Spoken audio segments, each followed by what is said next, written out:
Hello guys, welcome back to my YouTube channel.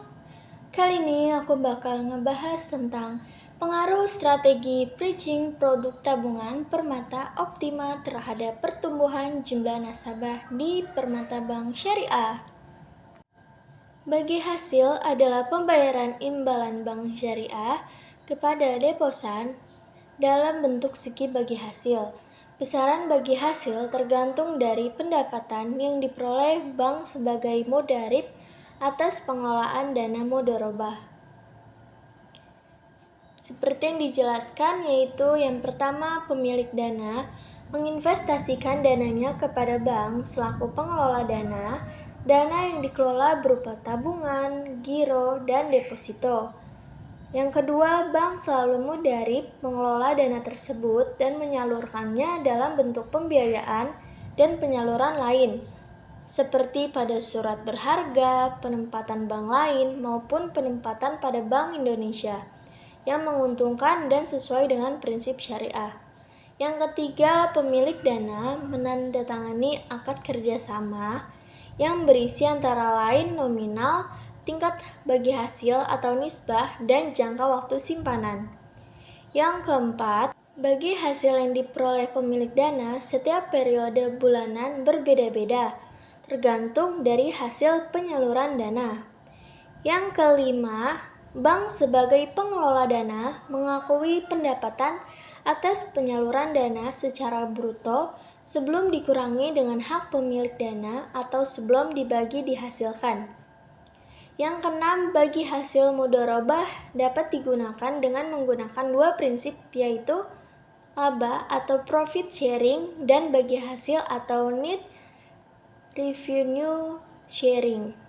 Strategi bridging pada produk tabungan Permata Optima di Permata Bank Syariah adalah strategi yang dilakukan oleh Permata Bank Syariah dengan memberikan nisbah yang lebih tinggi dibandingkan dengan produk tabungan Permata Bank Syariah yang biasa, karena produk ini memang ditujukan untuk nasabah yang ingin mengoptimalkan dana tabungannya untuk investasi dan mengalihkan dana mereka dari deposito ke tabungan.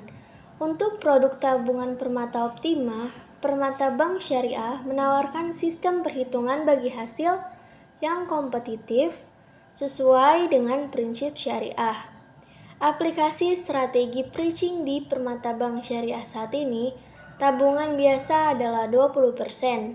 Sehingga dengan melihat perbedaan yang cukup signifikan ini, nasabah akan memilih untuk menempatkan dana mereka di Permata Optima. Tetapi segmen market untuk produk ini juga berbeda karena minimal pembukaan rekening Permata Optima adalah 5 juta rupiah, sedangkan untuk tabungan biasa dengan 250.000 saja.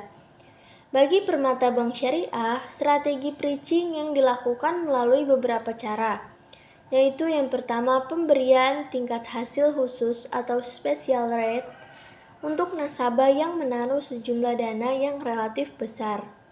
Yang kedua, pemberian insentif ketika setiap nasabah yang memiliki simpanan dengan saldo tertentu, yaitu tidak dikenakan biaya administrasi atas tabungan atau nasabah yang memilih layanan perbankan prioritas maka mendapatkan beberapa kemudahan atau fasilitas tambahan dibandingkan nasabah biasa.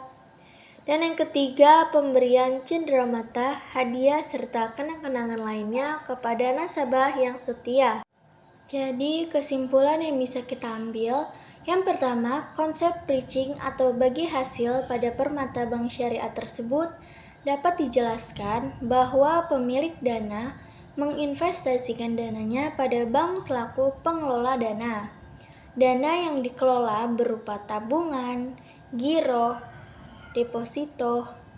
Bank selaku pengelola dana tersebut dan menyalurkannya dalam bentuk pembiayaan dan penyaluran lain, seperti pada surat berharga, penempatan bank lain, maupun penempatan pada Bank Indonesia, yang menguntungkan dan sesuai dengan prinsip syariah. Pemilik dana menandatangani akad kerjasama yang berisi antara lain nominal, tingkat bagi hasil, dan jangka waktu simpanan. Bagi hasil yang diperoleh pemilik dana setiap periode bulanan berbeda-beda, tergantung dari hasil penyaluran dana. Kemudian juga adanya tingkat korelasi antara bagi hasil dengan pertumbuhan jumlah nasabah yang kuat, atau hubungan dikatakan kuat karena korelasi sebesar 66,8%, di mana jumlah tersebut melebihi angka 59,9%.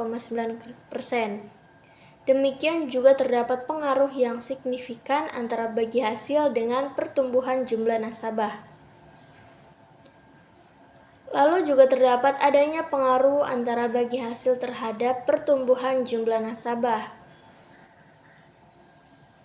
Mungkin itu saja yang bisa saya jelaskan dan saya paparkan. Saya ucapkan sekian dan terima kasih.